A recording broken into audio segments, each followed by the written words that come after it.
وصلى الله وسلم وبارك على سيد الخلق محمد وعلى آله وصحبه أجمعين. أما بعد، سبحانك لا علم لنا إلا ما علمتنا إنك أنت العليم الحكيم، وما توفيقي إلا بالله عليه توكلت وإليه أنيب. كبجمتوتك يا لمي وانتي يا ilmaan Oromoodha. Hundi keessanuu namni amantaa walitti qabnuu fi ka addaan qabnullee nageenyi Rabbii bakka jirtanitti isin bira haa jiraatu.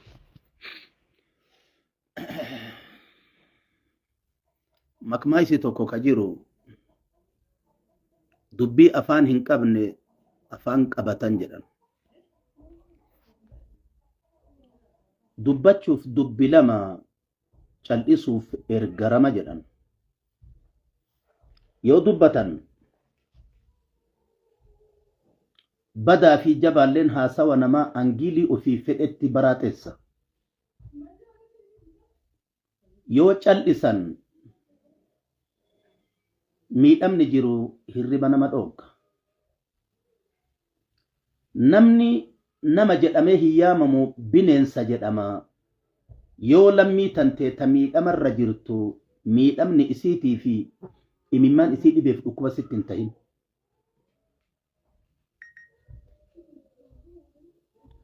Haasawa kiyya naa hubadha. Haasawa nama baraaxeessuu miti. Haasawa nama karoorsu malee. Biyya kana kalee wayyaane bulchuu ture. Wayyaaneen biyya kana bulchuu ture. Ulfinnaan asirraan kaane salphinnaan ka'e. Wayta silaa inni lammii Oromoo akka ummanni adiin Ameerikaa hindiyyootatti dalagee nutti dalaytu. Barachuu irraa galaltanyaa nu gootee horii maalaa kala fadheedu nu gootee biyya teennatti biyyoo teennatti abbaa taatee akka kartoonii qabannee rakkoo teenna kartoonii gubbaa barreeffannee makiinaa isii dura dhaabannee isii kadhannu wayta isiin nu godhuuf dhiyaatte Rabbi hin dide. Oromoon fayyaalessa ka ofiillee namaa beeka. Ka ofiillee namaa kenna ka namaallee fuudhee qabaa jabeessa. Fayyaalummaa teenna san nuu laaleet Rabbi eebii teennaa fi rakkoo fi cinqaa nu dalaynu hin laallee nurraa kaase. Jijjiiramni kana hin jenne dhufe Rabbiin galanni haa ga'u. Ati namni jijjiiramni hin dhufne jettu jedhi. Jijjiirama dhufe. Mana ofiititti namni of amanuu dadhabe of amanee bulaa jira amma jijjiirama dhufe. Gabbaheen namni gala dhabe guyyaa abbaa biraattu dhiirsa halkan abbaa biraattu dhiirsa ardha tasgabbiin bulaa jira. Biyya ofii keessatti kun du'ee tuun duute rimeenni qalamee garaa gadi baasanii dubartii ulfaa hobbaatiif rimaya osoo addaan hin baasin qalanii rimayaa fi isiillee achumatti gatanii bariisaa ta duutetti dhaqanii fuudhanii awwaalan. Eenyuun narraa ajjeese jedhee namuu gaafii dadhabe. Dhiirsa guyyaati moo dhiirsa halkaniiti walii wallaalan. Akkanatti abbootiin irree ummata kana akka hintala durbaata geette nikaaha godhanitti nikaaha nu godhuuf nurratti wal fixuu turtee ar'a Rabbi fooyyee fide. Ulfinna Rabbi namaa kenne Rabbi irraa kenname kun ulfinni ka hafes isa kadhanna. Alaamanaan tokkoomu jibban ka'ee jaalalli dhufu afaan keessa wal dhaabachuun hafee afaan tokko tayuu isa komatee alatti hafesan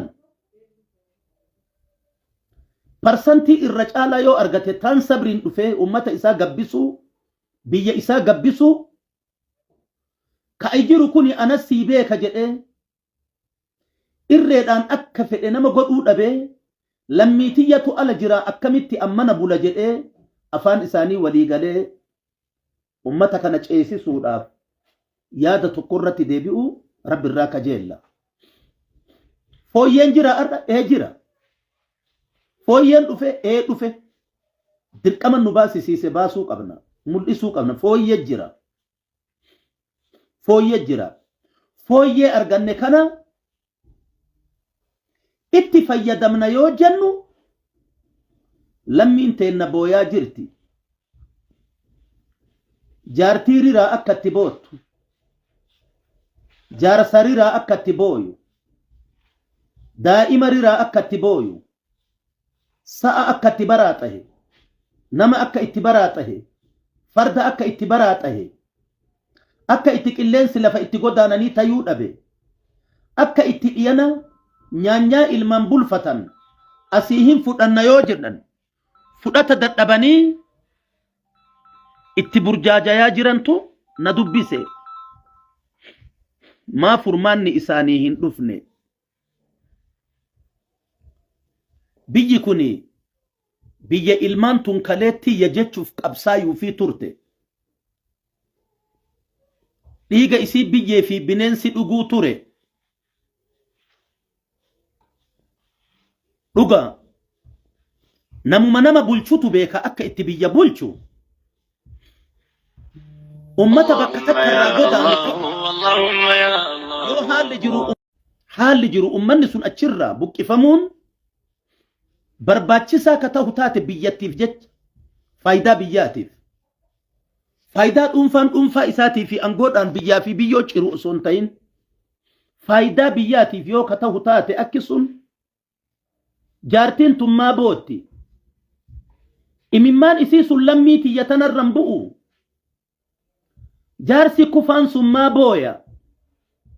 Imimmaan isii isaa suni fooyyee naa dhufte jedhee ani dubbadhu kanarran bu'u. Waan jari duraa ittiin badde maa wallaalla. Tuuta waggaa 27 ummata kana bulchite. Aanjaan kulliin harka isii jiru lafa kaayaa biraa deemaa jedheen rabbi. Warwaanni gabroonni rabbitti warwaatte dhageettii argate. Nu dur yoo waa jennu oduu tayaa jenneen oduu rabbi isin haa godhu. Amba takka dur karaa kana bahe jedhanii isin haa dubbatan jenneen ambazaatti isii lafa tana gubbaan jirre sama'ii tana jalan jirre. Jallataa kenna ka amala jara sanii qabu yoo arginu waan jennu wallaalle. Hojjetaa kenna nama marcumaa gosaa qabatee taa'u. Nama isuma bira gayanii haajaa isatti himachuun cinqaa.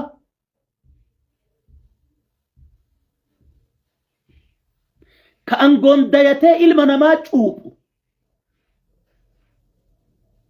Hafee jira ammallee biyya keessa jira. Ka warri lammii tanaa quuqamu waan isaan jedhu dhabe.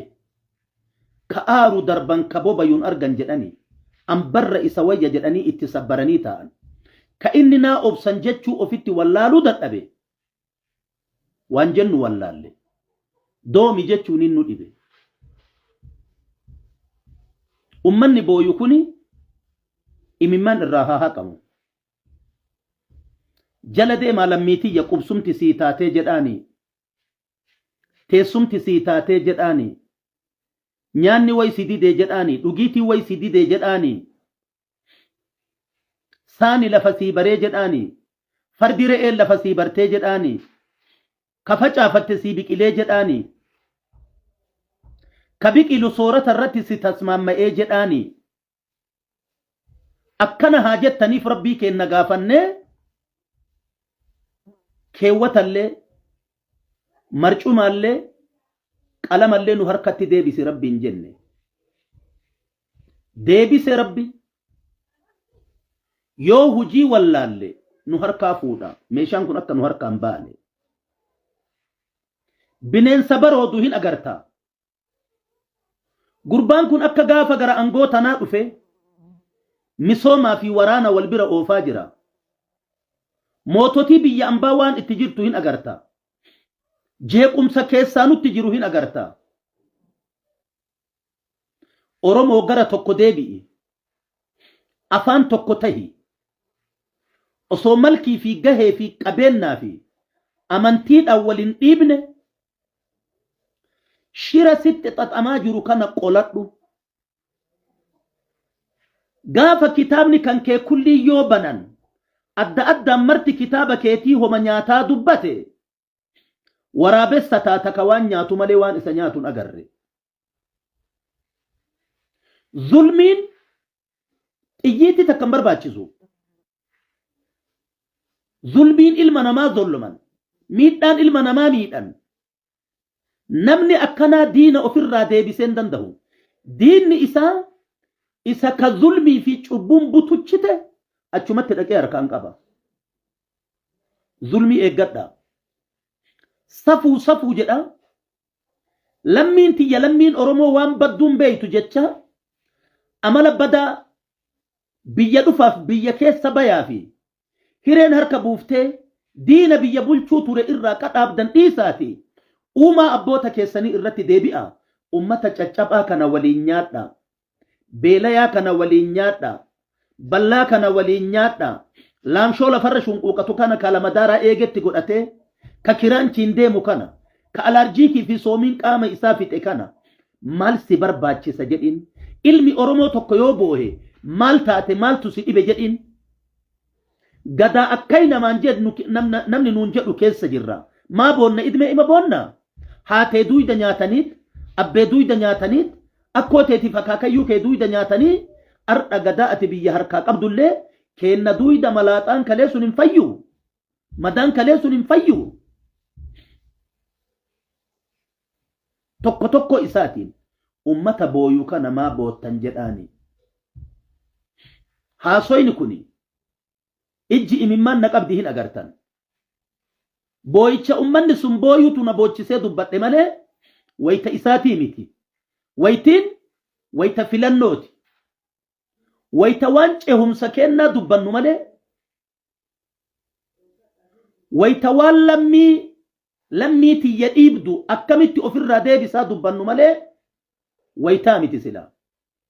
Haa ta'u ergaan gaggaariin bareeddu yoo bulchiisni gaggaariin jiraate yoo bulchiisni guutuun ilaalcha ofii keessa ilaalcha qulqulluu dhalti ilma namaa takka sabab sablammiin gadaa tiyya tana keessatti hin beelahin hin dheebotin jedhu jiraate yookaan maa cal'ifta yoo rabbi qiyaamaa jedhe nama booyuu kana moototii teennatti himnee jirra jennaan gaafa nuu fi isinillee mootii fi mooyamaan hin jirre mooyamaa malee ka mootiin rabbii tokkochaa fuula rabbii dhayinee satirii baafannee gaafa rabbii waliin haasoyne san itti himnee jirra rabbii kiyya jennee ragaa dabarfachuuf dubbadhe tika rabbii keessa naa jiraadha.